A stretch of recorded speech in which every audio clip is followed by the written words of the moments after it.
Hi, welcome back. My name is Aladino, and together with my wife Maya, we are on the final stages of the refit to our Cape George Cutter 36. We just came back from a very successful sea trial where we tested all the systems and the structural work and the modifications that we did to the boat during the last 4 years.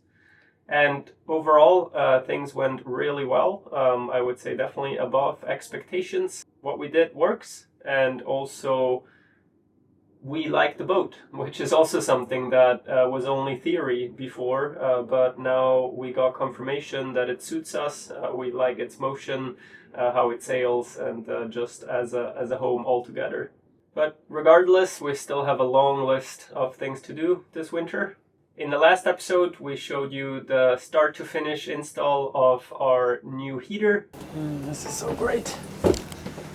I will sit right here. I know you will. That was really exciting. But now we're going to go a little back in time to all the things that were on my mind right after we took the boat out of the water. This episode is definitely going to be more interesting for those of you that like the technical details. I'm going to discuss things that were on my mind, and it involves a little more talking than the actual work. But of course there's some tangible work as well. I couldn't do an episode of just talking. So now that we're out of the water, it would make sense to winterize the boat. There is a few things that I still would like to check on the engine before I winterize it. I'm sure you all remember when we put the engine in and we installed the high-rise exhaust and all the components. One thing that many of you noted is that a high-rise exhaust, if it is extended that much, is quite vulnerable. I do agree with that. I did also want to talk to some experts, especially the distributor of Beta Marine engines. So that is something that is currently in the works.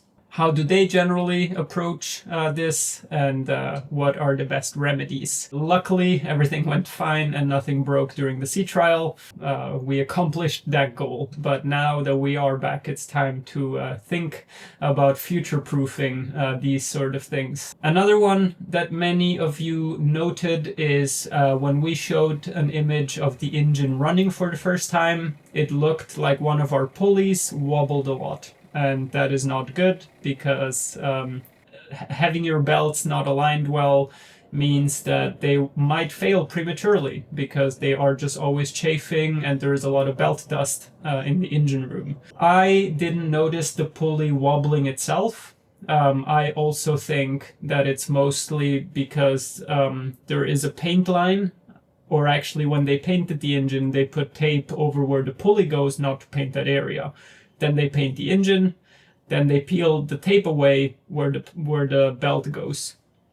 That line not being perfectly crisp, when the engine is spinning, it seems like the pulley is wobbling, but it's just inconsistency in the paint line. But we do have quite a bit of belt dust on the engine, so it's also something that just requires further investigation, which means I would want to do that with the engine running. And I have to ask Brian to lend me his dial gauge. So it's a piece of metal with a magnet that clamps onto the engine, and then it has a dial gauge, a little arm that I would put on the pulley. And if then I run the engine, I can measure if there is movement in that pulley. So I plan on doing that, but for that I need the engine to be able to run, because it is very hard to turn the engine by hand when it's off. There's quite a bit of compression. So those are kind of the two things holding me from winterizing. I do want to order engine spares, which I don't have yet, oil filter and such. I did an oil change after running the engine for the first 50 hours. So that's done.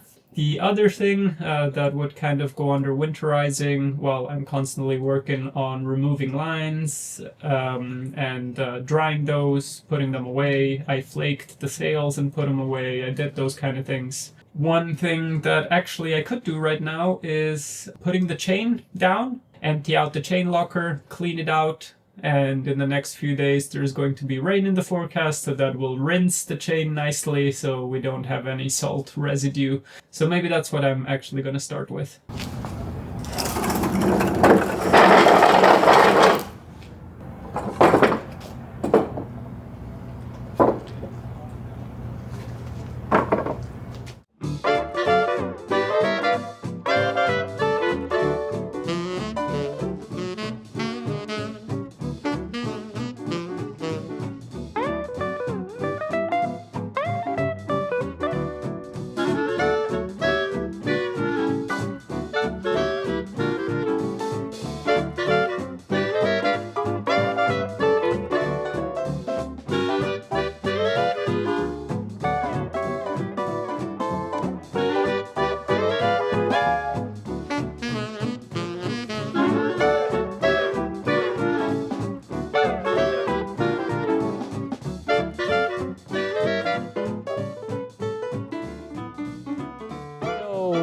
already able to notice two things that we learned during this sea trial. The first one is the bobstay interferes with the anchor when we're trying to lower it. I kind of have to let a little bit of chain out, but then block the gypsy from spinning again, then go forward, fiddle around with the anchor a little bit so that it clears the bobstay. And once it has cleared the bobstay, it has so much weight on it that it just goes down and takes all the chain with it, which is good. I am curious to hear how you traditional old salty sailors do that, in case you had a bowsprit, or if you have any ideas. The other thing that we've learned is we marked the chain using spray cans, which was great, but it's not a long-term solution. The chain, as it chafes on the mud and it moves on the ground, and it just also rattles against itself, coming up and down and being stored in the chain locker, the paint comes off really easily. So I think there, when we have time, we'll work on sewing in a couple of, well, just a bit of fabric, colored fabric here and there.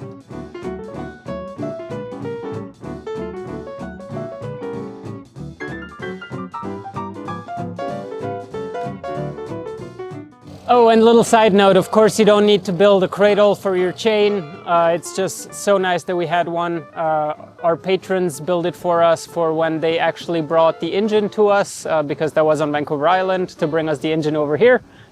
So since we have one, I thought that's perfect, and I can move it out of the way here. While still down there, I put a chain on my chain. I locked it up because, yeah, it is pretty valuable stuff to us. So, shall we go look what it looks like inside the chain locker now? That's something I've been curious about for a long time. So, I'll turn you around and let's go there together. So, we have access from either under the V-berth, this flap here. That's the modification we made, and we did that so that we can store more chain without creating a huge imbalance of the boat and the waterline. Before, the bulkhead was closed, so you would have had 300 to 400 feet all just piled up in that tiny triangle, which is the very bow of the boat, where there is a little less volume.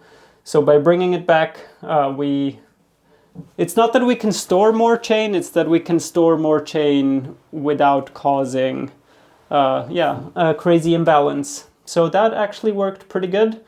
Indeed, if some of you stop the video and look very close at our waterline, we were heavier at the bow, but yet the waterline is in a normal position at the bow. The thing is that actually we're very light in the stern, and that is really good because we still need to add a lot of things in the stern. So there's going to be weight added by batteries, calorifiers, solar panels, inverters. All of that is going more in the stern area of the boat. Where instead at the bow, now that we're back, we're going to make some changes and put in an electric windlass.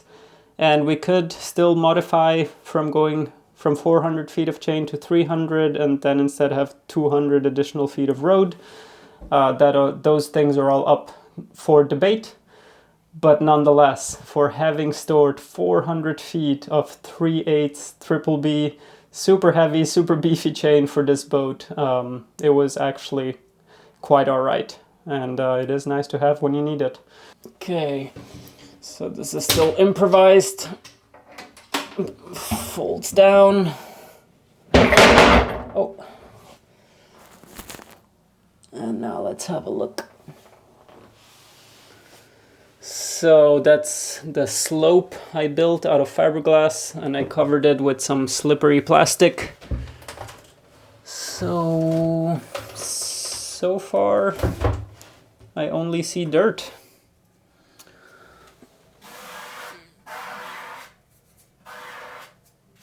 Well, and these are some rivets to actually hold on the plastic, since I didn't think any glue would hold it on there well. It's just really dirty. But it looks pretty good, besides the dirt.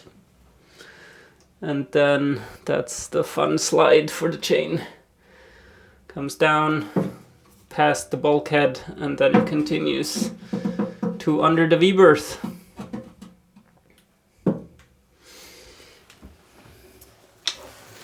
So we did have a bit of a pile here still, about like that, but then a big portion went under the V-berth. So let's close this up again. Okay, here you can see the slope, and down there that's a really thick 3/4 inch piece that supports most of the weight of the chain. A couple of paint scratches. Oh, really not much. This is just a little bit of cleaning. I think I'm pretty happy with that. One thing that we'll do is put a little gasket on this surface, and yeah, that's about it. Also, the drainage works really well. We saw there is no standing water in there. Indeed, I could also check under the grate, but I'll do that when I rinse it all out. There is no considerable amount of standing water. Yeah, after it rains heavily, I turn on the shower sump, which empties all that out. So now working our way aft, there's another curiosity, and that is the speed and depth log. Let's just inspect that a little bit. And the speed log is housed here in the V-berth. So we remove these two. You can see that one is the hose to drain the chain locker, and down there is our speed log. Just a little bit of dirt and dust. I think I'm pretty happy with that. One thing that still needs tidying up is this piece of wiring. I do like where it goes and the routing of it, but not so much with this detail here. So maybe a little piece of ducting here or something, but the rest is pretty good.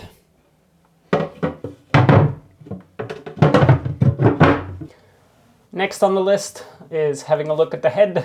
And for our head, we have a composting toilet, so I just literally haven't done anything yet. Things are finally properly composting in there. And if you have a traditional toilet though, the best thing is to either put in some antifreeze when you lay up your boat, only if you have a holding tank and you will pump out in the spring. You don't want antifreeze to go in the water if you do direct pumping out. And otherwise you can also drain the entire unit. Fresh water is less of a problem too, but if you leave salt water in there, that can get really yucky.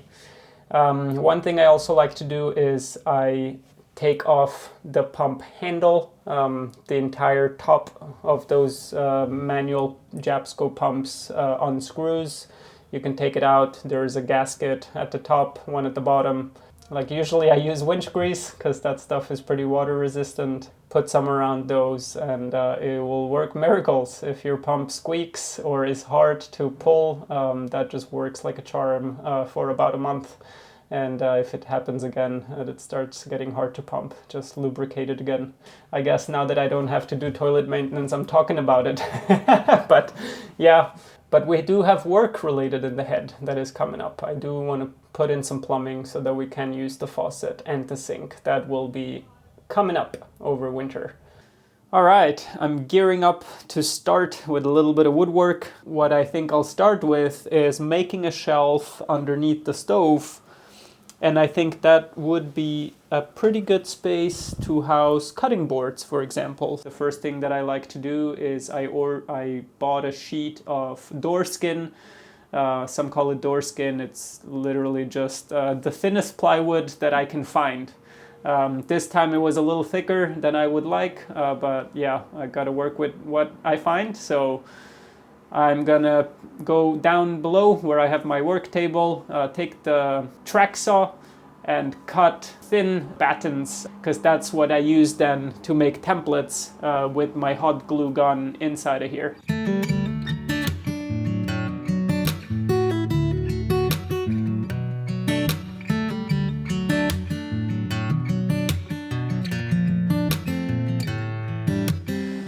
Well, that certainly took me a little while. Not a very glamorous task. I wonder if there is a different, better way. But I find this is much more accurate than cardboard and still pretty quick and cheap. It's more that it takes long because I'm fussy.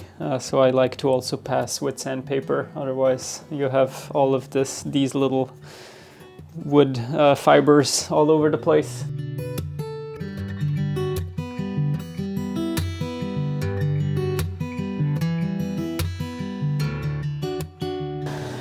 Okay, I have determined the height where I want it. That gives me about 2.5 inches of clearance to the stove when it's at the lowest position, swinging hard. So I've marked that on one side only. And I think next I am actually going to make the fiddle that goes across that supports the shelf.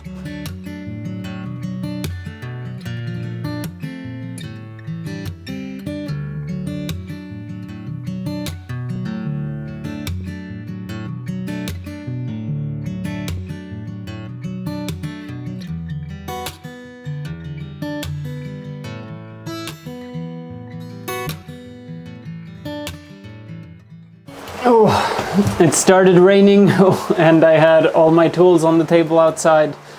A little frustrating with this winter weather, but yeah, I'll have to come up with something since we don't have cover over us right now. But it is nice to have a table out there.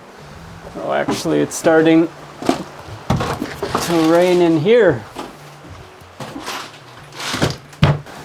Okay, hatches closed and everything is inside now. So here it is. That's the first little template. A few considerations. This is about 1/4 inch, so the plywood that I'm going to use is 1/2 inch. So you just have to know when you're placing this, are you putting it, like if I was going to put it on the fiddle, then the actual plywood has to be a little bigger, because as you go up with an angle, the length increases. So I actually was holding it up. So now if I mark it, I put this on the plywood, and if I mark it, that means that that is my biggest surface. And so I would have to put the bevel on the jigsaw from the top line going in. Not that it matters here, everything can be hidden and filled up with epoxy. Maybe I'll even add a bit of fiberglass tabbing, even though I don't think is necessary.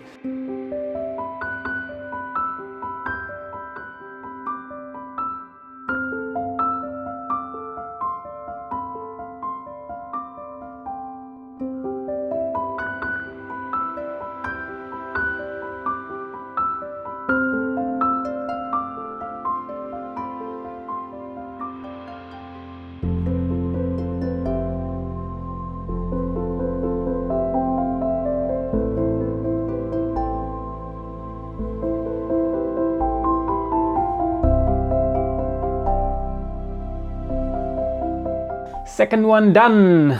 Another benefit of making templates this way, I find, is that you actually know if you can fit the piece into that space or not. So I'll actually make a template of the calorifier, the water heater itself. Also see where best to put it, because maybe if I can shove it even higher up and further away, then I'll make an extra shelf for it. But the shelf that I built now is like the best height to also still use for pots and pans and things in the front end. Alright, so I have 3 templates made. The one for under the stove, and then this one for behind the sink. And I have also another one. This one was easy. It's the floor here under the sink. And I may want to add one higher up just for like kitchen sponges and things like that, but it's literally the same shape. So I just measured that I want to extend it a bit, so I'm going to bring this one too and add 6 3/8. And then over here I have marked the bevels. That is because the hull curves up, so then I used the bevel here to determine at what angle the shelf sits, and then this is kind of the whole curvature. So since I have multiple templates, I have put on some tape on this one, could be a piece of paper, piece of cardboard, and then I drew out the line. So, and then I marked the other one, so now I have them here, and I just need to take it again with the bevel when I'm in the C-can cutting things up, apply it on the jigsaw, set the angle, cut it out.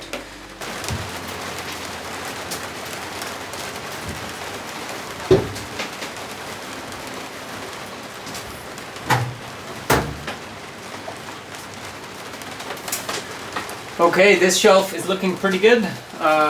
Also, it needs a little refinement. At the back, it's touching the hull a little too early, so I have to remove a little more, but I'll just do that with the hand plane. And after I did that, then I will put on the other fiddle so that it's actually supported, and then I'll think about the front face. I think that would look nice, and then the fiddle up here. But first, let's test one more, which is this one. This one goes underneath the sink, so I can't take you with me. Sorry. So, that's how that one goes.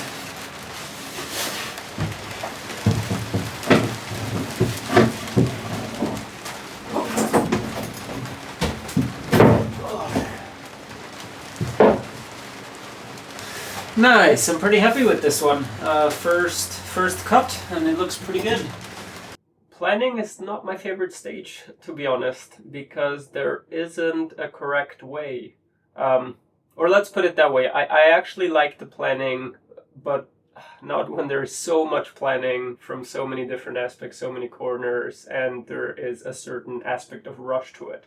If now I think about some plans for next year and I can start now, I really enjoy that because I can really compare all the things. But yeah, all in all, I prefer having come to a decision and then starting with the actual work. Because on a boat, nothing's straightforward. There's often multiple options, so it's really a thing of weighing the pros over the cons. And that is sometimes personal, sometimes sailing dependent, sometimes territory that you're sailing in. So yeah, it's weighing the pros over the cons. Yeah, but I like seeing things evolve, starting from a crude looking template to something functional, and yeah, try to make it look good as well. Over the next few weeks, I will be coming back to the little bit of cabinetry that I'm building, the planning and designing of the electrical system, and all the other thousands of jobs that we have on the list.